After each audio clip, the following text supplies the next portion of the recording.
But when you go to Romans chapter 1, and starting in verse 18 down to 32, and I'll kind of give you this brief summary, but it says the wrath of God is revealed from heaven against all ungodliness and unrighteousness of men who by their unrighteousness suppress the truth. For what can be known about God is plain to them because God has shown it to them. So all of his invisible attributes, everything that God has shown to man has been clearly perceived since the creation of the world.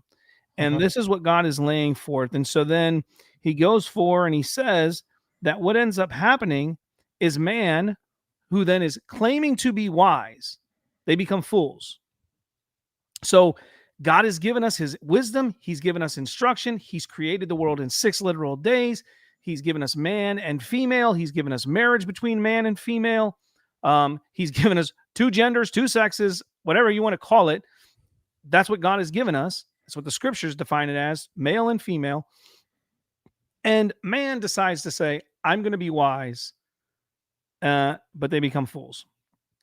And what they do is they exchange the glory of the immortal God for the images resembling the birds and the animals and the creeping things.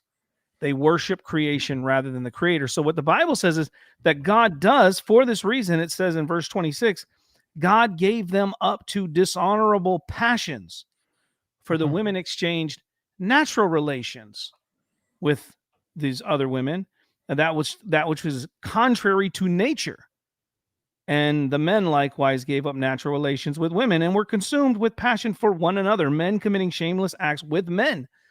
Paul is identifying, and he's not even using the word here. The word that he brought together and brings up in 1 Corinthians, he doesn't even use it here. He just explains it.